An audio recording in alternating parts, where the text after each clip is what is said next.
Hello friends, this is Supriya and welcome to genius approach. यहाँ मेरे बारे में एक छोटा सा इन्फॉर्मेशन दी हुई है जिसे चाहो तो आप देख सकते हो। ये रही मेरे चैनल के बारे में कुछ यूजफुल इन्फॉर्मेशन जो कि आपके लिए काफी हेल्पफुल रहेंगी। आप चाहे तो उन्हें देख सकते हैं। And yes, here are the benefits of subscribing my channel. तो आइए स्टार्ट करते हैं आज का अपना रीजनिंग का एनालॉजी का टाइप सी। ओके, अभी तक हमने एनालॉजी के टाइप ए और टाइप बी को देख लिया है। एनालॉजी के टाइप ए में हमने देखा था what is number analogy. Okay, हमें समझा था कि नंबर एनालॉजी क्या होती है, उसमें हमने क्वेश्चंस वगैरह को प्रैक्टिस किया था और उसके कंसेप्ट को बहुत ही अच्छे से समझा था। आज के लेक्चर में हम देखेंगे व्हाट इज वर्ड एनालॉजी, क्योंकि हमने already number and later analogy को देख लिया है। ठीक है, हमने टाइप बी में देखा था what is letter analogy. Okay, तो आइए आज स्टार्ट करते हैं। हमारा जो है आज का टॉपिक है वर्ड एनालॉजी। ठीक है, समझते हैं कि वर्ड एनालॉजी होती क्या है। वर्ड एनालॉजी को समझने से पहले मैं आपको बता दूं कि एनालॉजी क्या होती है। सबसे पहले तो आपको बेसिक की बात पता ही होनी चाहिए और हमने ये ऑलरेडी पढ़ा है कि एनालॉजी क्या होती है। उसके बाद हमने आपको बताया था कि जहाँ पे जो आप देख रहे हो जो रेशियो का सिंबल है, ये आपको दिखाता है कि दो वर्ड्स या फिर दो लेटर्स या फिर दो नंबर्स आपस में किस तरह सिमिलर हैं। देन ये कोलोन आपको रिप्रेजेंट करता है कि ये दो आपको पेयर सेपरेट किए गए हैं। तो जैसा आपको एक पेयर मिला है, ठीक है, उसी के सेंस में आपको दूसरे पेयर का भी वहां पे डिस्क्रिप्शन देना होता है। ठीक है, अब हमने आपको समझाया था कि एनालॉजी कितने टाइप्स की होती है। तो एनालॉजी 3 टाइप्स की होती है, that is number analogy, letter analogy and then word analogy. ठीक है, हमने ऑलरेडी नंबर एंड लेटर को देख लिया है। आज के लेक्चर में हम देखेंगे व्हाट इज वर्ड एनालॉजी। इसे पहले समझेंगे, उसके बाद हम इस पे क्वेश्चंस को प्रैक्टिस करेंगे। तो अगर आपने मेरी प्लेलिस्ट में जाके ना देखा हो तो आप वहां पे जाके देख लीजिएगा। इन दोनों को मैंने बहुत ही अच्छे से समझा रखा है। और इसके साथ साथ लेटर एनालॉजी को अगर आप पढ़ रहे हैं तो उससे पहले आप कोडिंग डिकोडिंग का टॉपिक जरूर देख लीजिएगा, क्योंकि उसका वहां पे आपको पूरा पूरा यूज दिखेगा, साफ साफ यूज है। ठीक है, तो आइए हम स्टार्ट करते हैं। हमारा जो टॉपिक है आज का that is word analogy. Word analogy क्या होती है? In word analogy candidates have to find the relationship between the given words in a pair. अब यहाँ पे क्या मिलेगा, जैसे कि आपको नाम से समझ में आ रहा है कि वर्ड की एनालॉजी दैट इज वर्ड की पेयरिंग। ठीक है, यहाँ पे आपको ऐसे वर्ड्स मिलेंगे। ठीक है, दो वर्ड्स यहाँ मिलेंगे ऐसे, और फिर आपका ये सिंबल लगा होगा, देन आपको अगेन वर्ड्स मिलेंगे। इन दोनों वर्ड्स को आपको गिवन होगा, आपको इनका पहले देखना है कि इनके बीच किस टाइप की सिमिलरिटी है, क्या चीजें गिवन है, उसी के बेसिस पे आपको इसका आंसर देना होगा। ठीक है, तो अब आप देख लो कि जो रिलेशन हो सकता है ये किस किस टाइप्स का हो सकता है। तो आइए देखते हैं। The relation between the words are of the following types. ठीक है, कितने टाइप्स के हो सकते हैं, मैंने आपके लिए कुछ एग्जांपल्स रखे हैं। बाकी पॉसिबिलिटी बहुत सारी है, हमने कुछ यहाँ पे लिमिटेड रखा है कि आपको आइडिया लग जाए कि आखिर इसमें है क्या वर्ड एनालॉजी में। ठीक है, क्योंकि देखिए समझना टॉपिक को बहुत इंपॉर्टेंट है। ठीक है, अगर आप क्वेश्चंस को समझोगे नहीं तो लगा नहीं सकते, इसलिए पहले हमें समझना है कि किस टॉपिक के अंडर क्वेश्चंस किस टाइप के आ सकते हैं। तो आइए देखते हैं। सबसे पहला आपको जो होगा यहाँ पे रिलेशन दिया होगा, वो दिया होगा कॉज इफेक्ट का। मतलब ये आपको मैं एक एग्जांपल दे रही हूँ, जैसे आपको कोई बार कोई कॉज दिया होगा और उसका इफेक्ट क्या होगा, कुछ आपको वर्ड्स में ऐसा रिलेशन मिलेगा। या फिर आपको कोई स्टेट दिया होगा, उसका कैपिटल दिया होगा। ठीक है, आप जब इसका रिलेशन देखोगे फिर उसी के अकॉर्डिंग आप अपना दूसरा आंसर यहाँ पे दोगे, जहाँ पे जो भी आपको पेयर गिवन होगा। फिर यहाँ पे आपको गिवन हो सकता है कंट्री का एंड देन करेंसी का, कि कौन सी कंट्री है उसकी क्या करेंसी गिवन है, तो आप उसी के बेसिस पे दूसरी कंट्री का आप बताओगे कि क्या हो सकती है।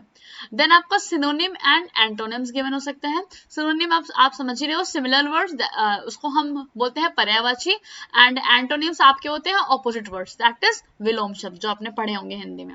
ठीक है, देन एनिमल है और उसके साउंड है। आपको कोई ना कोई एनिमल गिवन होगा, उसका साउंड गिवन होगा और आपको नेक्स्ट एनिमल का पूछेगा। तो पहले आप ये तो पहचानो कि दोनों में रिलेशन कैसे दिख रहा है, आपको एनिमल का दिख रहा है कि क्या दिख रहा है, साउंड का दिख रहा है। फिर उस अकॉर्डिंग आप दूसरे का आंसर करोगे, दूसरे पेयर का। फिर आपको गिवन हो सकता है animal and then young ones, मतलब एनिमल्स गिवन हो सकते हैं और जो उसकी यंग वंस होता है उसका, तो उसके अकॉर्डिंग आप नेक्स्ट आंसर करोगे। देन क्वांटिटी और उसका यूनिट। ठीक है, अगर जैसे मैंने आपको मान लीजिए कोई भी क्वांटिटी दे दी और उसका यूनिट मैंने बोल दिया। ठीक है, जैसे मान लीजिए मैंने आपको बोल दिया कि लेंथ। ठीक है, अब लेंथ की मैंने मान लीजिए यूनिट यहाँ पे लिख दी है मीटर।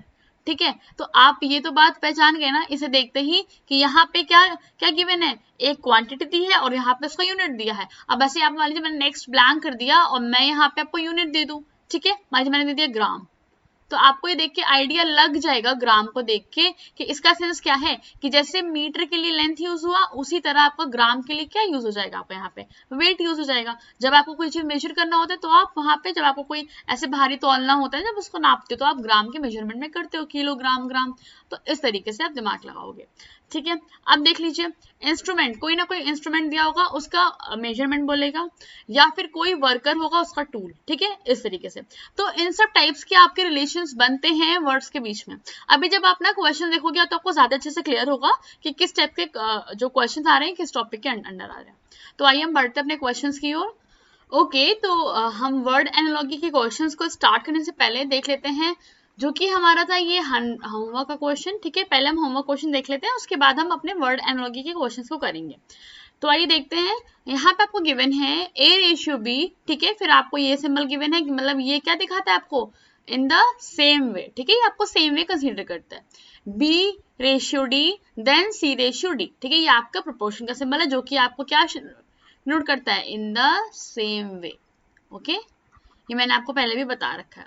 अब आ जाओ, क्वेश्चन का क्या सेंस है, आपको यहाँ पे ब्लैंक बताना है। तो पहले क्या करो, पहले ये देखो यहाँ पे हो क्या रहा है। अगर आप A का प्लेस वैल्यू लिखो तो कितना होता है 1, B का 2, और फिर लिख लीजिए B का भी 2, D का होता है 4। अब देखिए यहाँ पे C का होता है 3 एंड F का कितना होता है, F का आपका होता है 6। अगर आपको ना आता हो तो आप इजॉर्टी के थ्रू, जो मैंने आपको कोड सिखा रखा है, दैट इज 5, 10, 15, 20, 25, इसके थ्रू, और ये जो मैंने सिखाया था GNU, दैट इज 7, 14, 21, इसके थ्रू आप निकाल सकते हो। इसलिए मैंने आपको बोला कि आपको लेटर एनालॉजी को पढ़ने से पहले कोडिंग डिकोडिंग इंपॉर्टेंट है, क्योंकि आप देख रहे हो वहां पे प्लेस वैल्यू, अपोजिट लेटर्स, ये सबका यूज होता है। अब आ जाइए अपने क्वेश्चंस पे। देखिए, आपको ये गिवन था कि 1/2 है, सिमिलर 2/4 है, अब देखो 3/6 है। तो आपसे कह रहे हैं अब यहाँ पे ऐसा क्या पेयर लाया जाए कि सेट हो जाए। अब अगर आप ध्यान दो यहाँ पे क्वेश्चन में, ये कैसे आ रहा है, यहाँ हो रहा है मल्टीप्लीकेशन 2 का, और यहाँ हो रहा है अगेन मल्टीप्लीकेशन 2 का, अगेन हो रहा है मल्टीप्लीकेशन 2 का। इसका मतलब आपका जो पेयर यहाँ आना चाहिए वो ऐसा आना चाहिए जिसमें मल्टीप्लीकेशन 2 का बैठ रहा हो। चलिए मैं कर लेती हूँ यहाँ पे। मान लीजिए मुझे L का बताना है, L का देख लो यहाँ पे JKL, तो L का कितना आ जाएगा 12, और आपका 6 का कितना आ जाएगा, F होता है 6।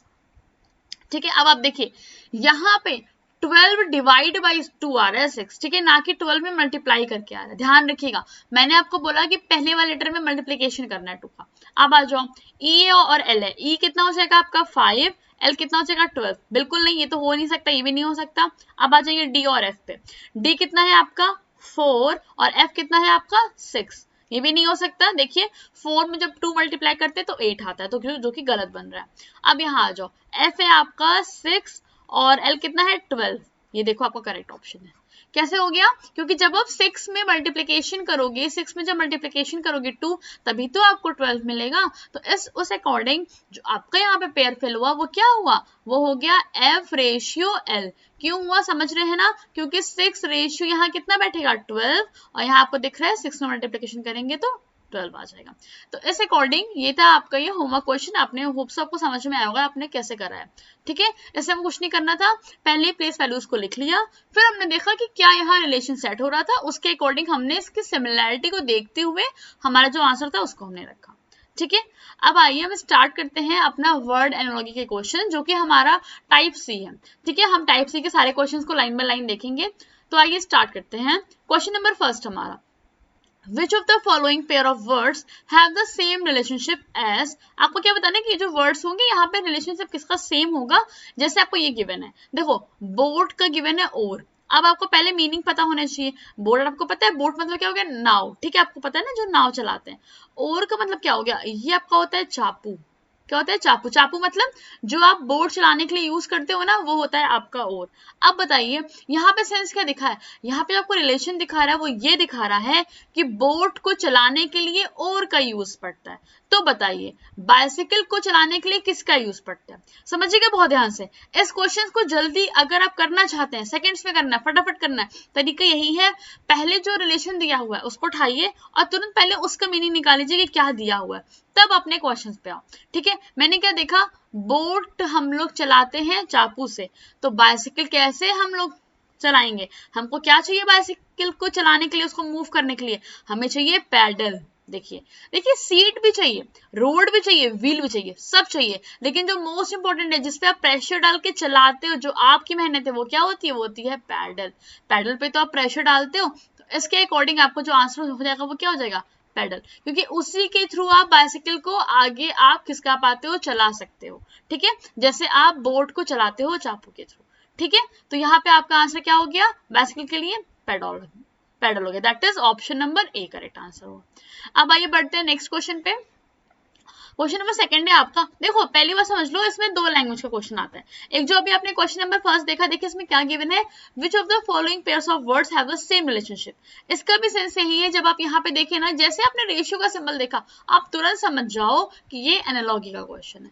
और यहाँ देखिए, यहाँ पे कैसे गिवन है, यहाँ पे आपको थोड़ा सा लैंग्वेज पूछने का तरीका अलग है, इसलिए मैंने दोनों टाइप का लैंग्वेज रखा है, आपको क्लियर कर सकूं। अब देखो यहाँ क्या गिवन है, gram is related to mass. इसे आप कैसे लिखोगे? देखो ऐसे, ग्राम, ठीक है, then ratio related to mass. तो आपसे कह रहा है इन द सेम वे। अब याद कीजिए, मैंने आपको शुरू में ही बताया था एनालॉगी को बताते वक्त कि एनालॉगी का सेंस क्या होता है? In the same way. ये आपका ये सिंबल होता है, ठीक है, जो आपका प्रोपोर्शन का सिंबल होता है, डबल कोलोन, यही आपको सेपरेट करता है दोनों को, दोनों पेयर्स को। तो क्या क्या किया जाए? यहाँ पे क्या लगा दूं? In the same way. देखो ऐसे लगा दिया। अब क्या बोलूंगी? सेंटीमीटर का मुझसे पूछा है ना, सेंटीमीटर का रिलेशन किसके साथ बताना होगा? जो भी यहाँ पे आएगा।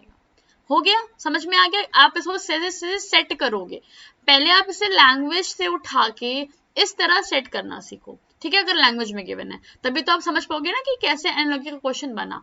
अब आ जाइए, क्या बोल रहा है? ग्राम है, मास है। अब देखो, अब आप फटाफट कंक्लूजन निकाल सकते हो कि जब कोई चीज नापते हैं, मास को हम लोग नापते हैं ग्राम में, नापते हैं ना, तो बताइए किस चीज को नापेंगे सेंटीमीटर में? एरिया को नापेंगे क्या? बिल्कुल नहीं। एरिया को नापेंगे सेंटीमीटर स्क्वायर में, वॉल्यूम को बिल्कुल नहीं, क्यूब में। लेंथ को नापेंगे। साउंड तो नहीं कर सकते, एनर्जी भी नहीं, ये भी नहीं, ये भी नहीं, तो क्या आपका आंसर हो जाएगा? लेंथ। ठीक है, मैंने कैसे बोला? पहले मैंने इससे से समझ लिया कि कहा क्या था। इसने बोला था मास को नापते हैं ग्राम में, तो मैंने क्या बोला कि लेंथ को नापते हैं सेंटीमीटर में। तो यहाँ पे मेरा आंसर क्या हो जाएगा? हो जाएगा length. That is option number सी।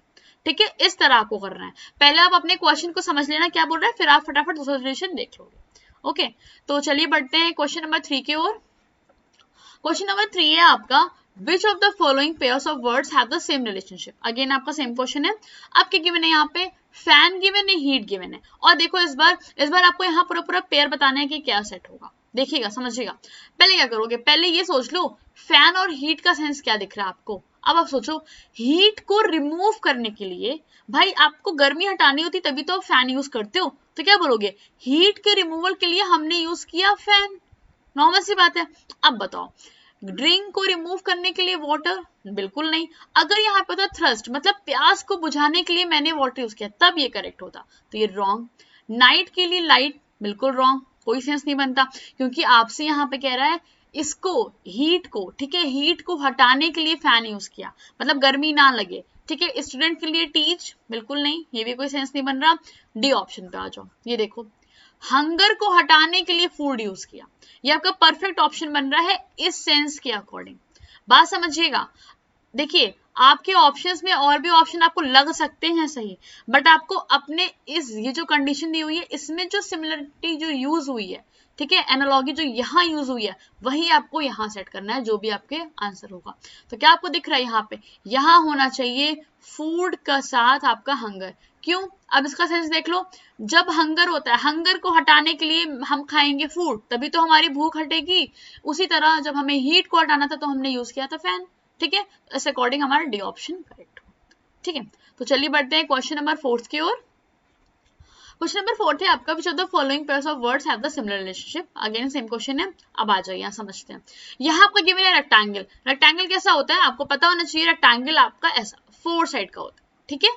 और देखो पेंटागन क्या होता है? जिसमें 5 साइड बने होते हैं। चलिए बना लेते हैं, 5 साइड जिसमें ड्रॉ होता है, ठीक है। अब हमसे बोल रहा है इसको देखते हुए आपको यहाँ पे बताना है क्या सही बैठेगा।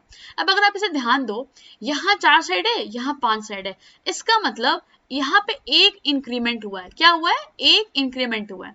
इसका सेंस क्या है? जो मेरा आंसर होना चाहिए उसका भी पेयर कुछ तो ऐसा बैठना चाहिए जिसमें यहाँ पे एक इंक्रीमेंट हो, मतलब +1 होना चाहिए। तो आइए देख लेते हैं। अगर मैं उठाती हूँ ट्रायंगल, ट्रायंगल में साइड कितने होते हैं?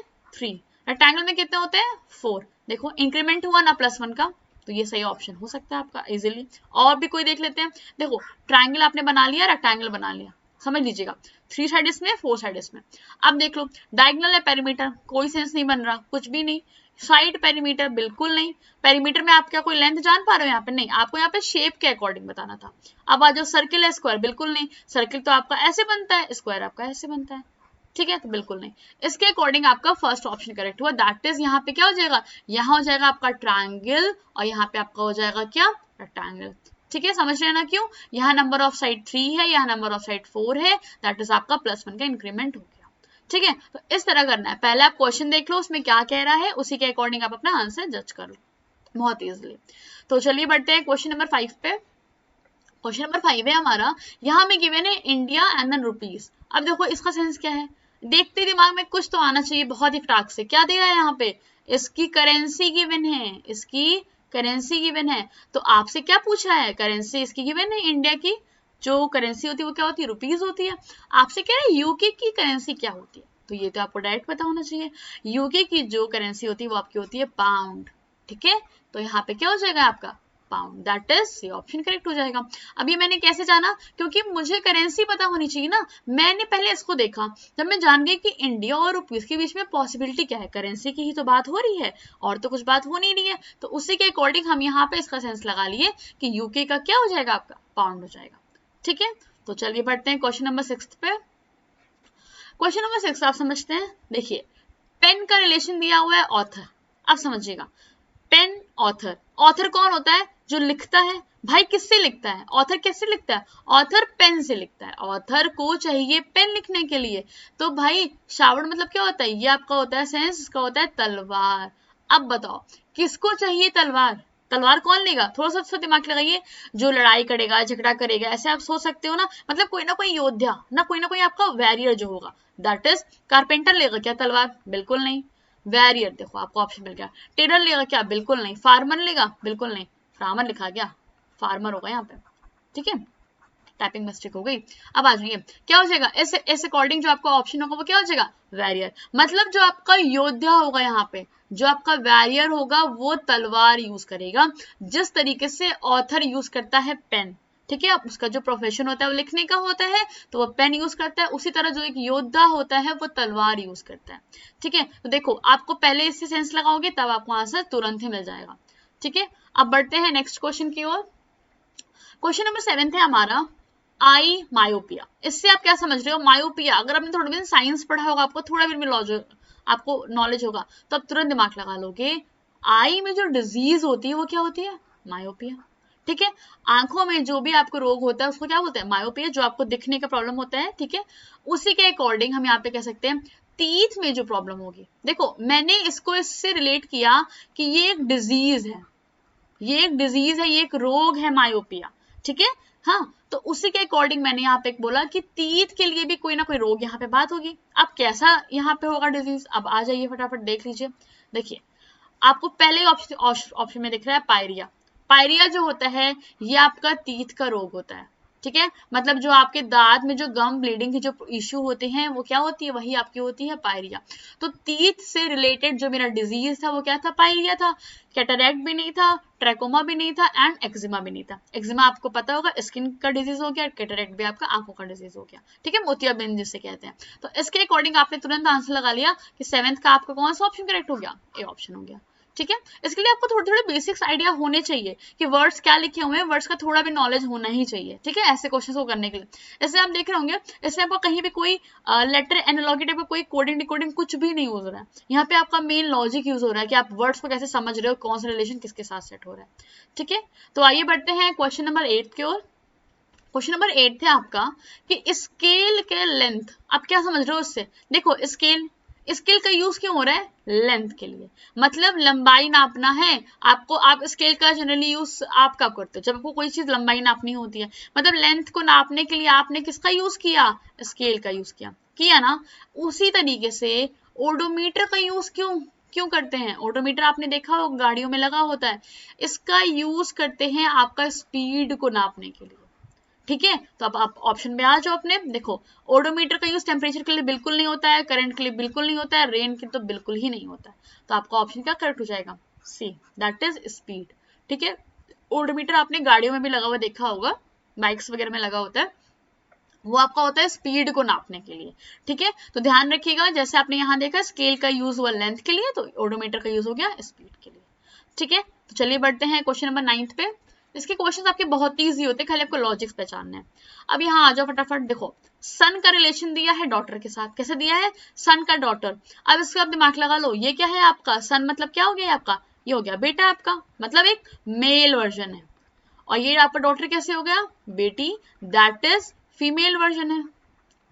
ठीक है, अब आपसे मैं यहाँ कह रही हूँ नेफ्यू, नेफ्यू मतलब क्या होता है आपका भतीजा, नेफ्यू का सेंस क्या होता है आपका भतीजा, तो भतीजा कैसा वर्जन है आपका, मेल है। तो जैसे आपने यहाँ देखा क्या चल रहा था, मेल के साथ फीमेल और बेटा बेटी, उसी तरह भतीजा तो भतीजी, आप ऐसे तुरंत आप पहले अपनी लैंग्वेज में समझ लो, भतीजी इसका सेंस क्या होगा, मेल की जगह क्या होगा इसका, फीमेल ही यूज होगा। अब आ जाइए फटाफट ऑप्शन पे, अब देख लो क्या क्या दिख रहा है। गर्ल हो सकता है क्या, नेफ्यू का गर्ल, बिल्कुल नहीं। नेफ्यू का आपका लेडी, बिल्कुल नहीं। नेफ्यू का कजन, बिल्कुल भी नहीं। नेफ्यू का नीज सही होगा। आपने सुना होगा नीज होता है इंग्लिश में, भतीजी को कहते हैं नीज, जो कि हो जाता है नेफ्यू का फीमेल वर्जन। ठीक है, तो पहले आपने इसके रिलेशन को समझा अच्छे से कि क्या गिवन था, उसी के अकॉर्डिंग आपने दिमाग लगाया। ठीक है, तो नेफ्यू का क्या हो जाएगा, नीज हो जाएगा, तो दैट इज आपका 9th का डी ऑप्शन करेक्ट होगा। ठीक है, अब आइए बढ़ते हैं क्वेश्चन नंबर 10 की ओर। क्वेश्चन नंबर 10 है आपका पेन राइट। अब देखो ये तो बहुत ही सिंपल हो गया, पेन का यूज क्यों होता है, पेन इज यूज्ड, आप ऐसे दिमाग तुरंत लगाइएगा, पेन किसके लिए होता है, pen is used for writing, pen का यूज होता है लिखने के लिए। तो भाई गन का यूज किस लिए होगा, नॉर्मल सी बात है ना, अगर अपनी भाषा में बोलो गोली मारने के लिए होगा ना, तो आ जाइए फटाफट, गन का यूज होगा गड्ढा खोदने के लिए, डिग करने के लिए, बिल्कुल नहीं। फिर शूट करने के लिए, तुरंत यस, अभी तो मैंने आपको बोला था ना, शूट करने के लिए, कटिंग करने के लिए नहीं, गार्डनिंग करने के लिए गन का यूज होगा, बिल्कुल ही नहीं। तो क्या हो जाएगा यहाँ पे, गन का यूज हो जाएगा आपका शूट करने के लिए। ठीक है, तो ये मैंने कैसे बोला, पहले मैंने फर्स्ट रिलेशन को देख लिया, यहाँ पे इस चीज का यूज बताया था, इसी तरह मैंने गन का भी यूज ढूंढा, तो गन का मुझे यूज क्या मिल गया, for shooting, gun is use for shooting purpose. ठीक है, तो चलिए बढ़ते हैं क्वेश्चन नंबर 11 पे। क्वेश्चन नंबर 11 है आपका, which of the following pairs of words have the same relationship as quarrel का war, तो आपको बताना है unhappy का। अब समझिएगा इस क्वेश्चन का बहुत ही ध्यान से, देखो क्वेरल गिवन है ना, क्वेरल का पहले सेंस तो समझ लो, क्वेरल का सेंस हो गया आपका झगड़ा करना, जैसे आपके घर में छोटी मोटी बातों पे झगड़े हो जाएं तो क्या बोलेंगे उसे, झगड़ा करना ना, नॉर्मल। अभी तो है नहीं कि आप एकदम जान ले लेते हो दूसरे की, बिल्कुल भी नहीं, आप क्वेरलिंग करते हो, जो छोटे मोटे झगड़े होते हैं उसे हम बोलते हैं क्वेरल। ठीक है, अब आ जाइए यहाँ पे वॉर, वॉर का सेंस क्या होता है, एक युद्ध, पूरा पूरा आपका जो बड़ा सा जो घमासान जो युद्ध होता है, जो कि योद्धाओं वगैरह करते हैं। तो एक बात बताइए, इससे आपको थोड़ा थोड़ा सेंस क्या दिखा, झगड़े का एक बड़ा रूप है, दैट इज इसकी इंटेंसिटी बढ़ा दी गई है, तब इसे कहा जा रहा है वॉर। अगर वही झगड़ा आपके घर में होता है तो आप उसे नॉर्मली बोलोगे क्वेरल, और अगर वही झगड़ा आपका कहीं फील्ड में हो जाए, कहीं वैसे हो जाए, कहीं किसी योद्धाओं के बीच हो जाए, तो क्या बोलोगे, तो आप उसे बोलोगे कि वॉर छिड़ गया है, ऐसे बोलोगे ना। इसका मतलब इसकी इंटेंसिटी इंक्रीज करी है। ठीक है, ये और ज्यादा तीव्र हो गया, इसका इंटेंसिटी बढ़ा कर दी गई, तो क्वेरल आपका वॉर में कन्वर्ट हो गया। उसी तरह समझिएगा अनहैप्पी, अनहैप्पी मतलब क्या हो गया, दुखी होना, नॉर्मल सी बात है, क्या हो जाएगा, दुखी होना। अनहैप्पी मतलब खुश नहीं है, अनहैप्पी है, जैसे कभी कुछ ऐसा इंसिडेंट हो गया कि आप बहुत अनहैप्पी हो गए।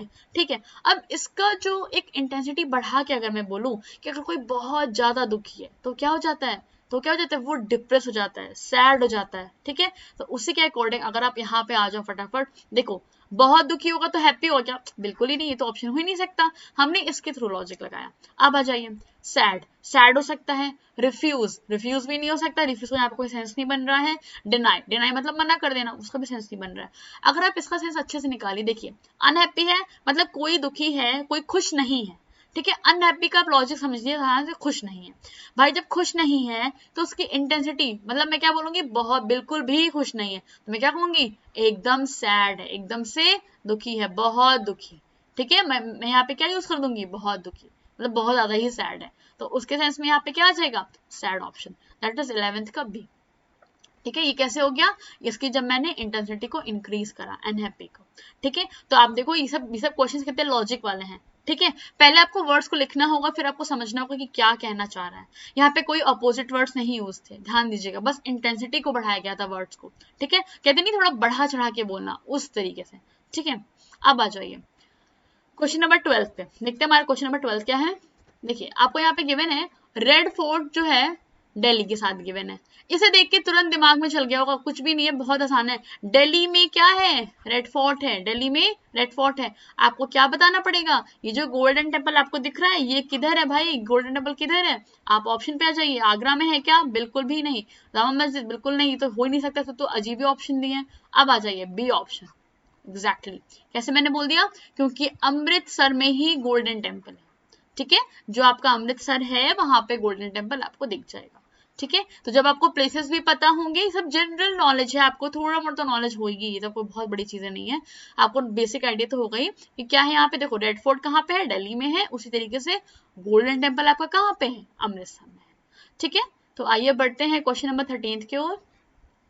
क्वेश्चन नंबर 13 है आपका, which of the following pairs of words have the same relationship? Again same question. आ जाइए, देखिए लाइफ गिवन है, लाइफ मतलब आपका जिंदगी, डेथ मतलब एकदम खत्म। क्या दिख रहा है आपको यहाँ पे? भाई लाइफ जिंदा रहने की बात हो रही, देन मरने की, मतलब यहाँ पे आपका ऑपोजिट वर्ड्स दिख रहे हैं आपको, एंटोनिम्स दिख रहे हैं। तो आ जाइए फटाफट, होप है ना, होप का क्या हो जाएगा? होप मतलब आपको आशा होना। होप का सेंस क्या होता है? मतलब कोई ना कोई आशा मुझे है, ऐसा करके। तो होप अगर आप हिंदी में समझ रहे हो तो क्या हो जाएगा? होप का उल्टा निराशा। मतलब आपको जब कोई आशा ही ना हो, भाई एकदम नहीं आशा हो, तो क्या करोगे? वीप का सेंस क्या होता है? रोना। पेन का मतलब दर्द, बिल्कुल नहीं, आपको सेंस नहीं बनना। डिसअपियर, ये वर्ड आपको सही मिला। इसका सेंस क्या होता है? निराशा। ठीक है, डिसअपियर जो वर्ड होता है इसका सेंस होता है निराशा। दैट इज आपका जो करेक्ट ऑप्शन हुआ वो क्या हो गया? C option. ठीक है, तो होप का जो ऑपोजिट होगा वो आपका हो जाएगा डिसअपियर। दैट इज आशा का निराशा। दैट इज यहाँ पे जैसे आपका नहीं था लाइफ का डेथ, दैट इज बोलते नहीं मृत्यु का ना, जिंदगी का मृत्यु टाइप। ठीक है, अब यहाँ पे जाइए, देखिए सैडनेस भी नहीं होगा, बिल्कुल नहीं। ठीक है, तो इस अकॉर्डिंग आपने देख लिया। 13 का जो करेक्ट ऑप्शन हुआ वो हो गया आपका सी ऑप्शन। ठीक है, दैट इज डिसअपियर। ठीक है, होप का मैंने कर दिया। अब आइए बढ़ते हैं नेक्स्ट क्वेश्चन पे। क्वेश्चन नंबर 14 है आपका, which of the following pairs of words have the same relationship? ठीक है, रिंग का ईयर। अब बताइए, रिंग जो आपका रिंग है, मतलब आप रिंग को कहाँ पहनते हो? समझिएगा, रिंग को कहाँ पहनते हो? कान में पहनते हो। कान में आप क्या पहन लेते हो? अपना रिंग पहन लेते हो। ठीक है, अब आ जाओ व्रिस्ट में क्या पहनते हो? समझिएगा, पहले मैंने यहाँ से लॉजिक ढूंढा, मैंने क्या बोला? ईयर में हम रिंग पहनते हैं, रिंग मतलब समझ रहे हो ना आप? इयरिंग, ठीक है, जो पहनते हैं। अब आ जाओ व्रिस्ट मतलब क्या हो गया? आपकी कलाई। कलाई में क्या पहनोगे आप? पेंडेंट पहनोगे क्या? बिल्कुल नहीं। पेंडेंट मतलब समझ रहे हैं ना? पेंडेंट नहीं पहन सकते, पेंडेंट हम गले में पहनते हैं। चेन भी बिल्कुल नहीं। बैंगल, यस, आप व्रिस्ट में क्या पहनते हो? बैंगल मतलब चूड़ियां पहनते हो। तो क्या हो जाएगा इसका? इसका जो करेक्ट ऑप्शन हो जाएगा वो आपका हो जाएगा bangle. That is C option. ठीक है, रिबन में बिल्कुल नहीं हो सकता। ठीक है, तो इसमें आपने क्या देखा? पहले आपने इसका इसके साथ रिलेशन देख लिया, दैट इज ईयर का रिलेशन गिवन था रिंग के साथ। ठीक है, तो हमने यहाँ पे देखा कि हम इसमें ये चीज पहनते हैं, तो उसी के अकॉर्डिंग मैंने बोला कि हम बैंगल को व्रिस्ट में पहनते हैं। ठीक है, तो ये आपके थे टोटल 15 क्वेश्चंस के सेट। ये जो आपका क्वेश्चन है ये लास्ट क्वेश्चन है जो कि आपके लिए है होमवर्क। ओके, तो आप इसका आंसर कमेंट बॉक्स में कमेंट करेंगे। ओके, ये आपके लिए था लास्ट क्वेश्चन जो कि था होमवर्क, और आज हमने टोटल 15 क्वेश्चन किए हैं, दैट इज 14 क्वेश्चंस कवर किए एंड 1 क्वेश्चन आपके लिए होमवर्क है। ठीक है, आज हमने फिनिश कर ली है अपनी वर्ड एनालॉजी। इसे हमने अच्छे से देख लिया है कि हम इसके क्वेश्चंस को कैसे करते हैं, इसके कंसेप्ट को हमने समझ लिया है। ओके, इसके बाद हम शुरू करेंगे अपना नेक्स्ट टॉपिक जो कि रहेगा क्लासिफिकेशन। क्लासिफिकेशन हम समझेंगे कि क्लासिफिकेशन क्या होता है, ये भी आपका रीजनिंग का बहुत ही इंपॉर्टेंट टॉपिक है। ओके, एंड देन हम कुछ इसमें एनालॉजी की जो आप देख रहे हो इसमें हम कुछ मिक्स्ड अप क्वेश्चंस लाएंगे। जैसे अभी तक आपने सारे क्वेश्चन सेपरेटली किए हैं, ठीक है, जैसे आपने सेपरेट किया कि लेटर एनालॉजी क्या होती है, वर्ड एनालॉजी क्या होती है, नंबर एनालॉजी। इस बार जो हम क्वेश्चंस लाएंगे वो तीनों टॉपिक के मिक्सअप होंगे। ठीक है, that is type A, type B, type C, ताकि आप खुद को इवेलुएट कर सको कि आप कितने क्वेश्चंस को कर पा रहे हो, कितने क्वेश्चन समझ पा रहे हो। ओके फ्रेंड्स, तो आज के लिए बस इतना ही। अगर आपको वीडियो अच्छा लगा हो तो शेयर कीजिएगा अपने फ्रेंड्स में जिससे भी इनकी हेल्प है। एंड यस, आप मुझे टेलीग्राम पे भी ज्वाइन कर सकते हो, फेसबुक पे भी एंड इंस्टाग्राम पे भी। वहाँ पे मैं कुछ क्वालिटेटिव कोर्सेज बना रही हूँ। एंड येस, टेलीग्राम पे आपको पर डे के बेसिस पे रेगुलर अपडेट्स मिलते रहते हैं वीडियोस के, जहाँ पे आप रेगुलरली वीडियोस को आपको मिल सकता है नोटिफिकेशन, ठीक है, कि कौन सी वीडियो कब आ रही है, आपको पहले से इन्फॉर्मेशन मिल जाएगी। एंड येस, आपको इन सब का लिंक मिल जाएगा डिस्क्रिप्शन बॉक्स में बहुत ही आसानी से, जहाँ से आप उसे ज्वाइन कर सकते हो। एंड येस, अगर आपको इन PDF का नोट्स चाहिए तब भी आपको डिस्क्रिप्शन बॉक्स में उसका लिंक मिल जाएगा, आप इजिली वहां से डाउनलोड कर सकते हैं। एंड येस, अगर आप मेरे चैनल पे नए आए हो तो चैनल को सब्सक्राइब करना मत भूलिएगा, बेल आइकन जरूर प्रेस कर लीजिएगा ताकि आपको नोटिफिकेशन टाइम टू टाइम मिल सके एंड आपको कोई भी वीडियो स्किप ना हो, ठीक है। और अगर आपने मेरा अभी तक प्लेलिस्ट में जाके एनालॉजी का वीडियोस नहीं देखे हैं तो आप सारे लेक्चर्स देख लो, क्योंकि अब जो हम सेशन लाएंगे वो हम क्वेश्चंस की प्रैक्टिस पे बेसिस लाएंगे। तो जब तक आपको बेसिक्स नहीं पता होगा तब तक आप क्वेश्चन फटाफट प्रैक्टिस नहीं कर पाओगे। ओके, एंड यस, अगर वीडियो अच्छा लगा हो तो शेयर करिएगा अपने फ्रेंड्स में भी एंड लाइक करना मत भूलिएगा। Okay, so thank you guys, thanks for watching. And yes, आप आंसर्स का जरूर कमेंट बॉक्स में कमेंट करिएगा। एंड अगर आपका कोई भी सजेशन हो तो आप कमेंट बॉक्स में कमेंट करके दे सकते हो। कोई भी आपका फीडबैक हो चैनल के रिगार्डिंग तो आप जरूर दीजिएगा। ओके फ्रेंड्स, तो थैंक यू गाइस, होप सबको सारे क्वेश्चंस क्लियर हुए होंगे, सब क्वेश्चन समझ में आए होंगे। Okay, so thank you guys, thanks for watching, have a good day.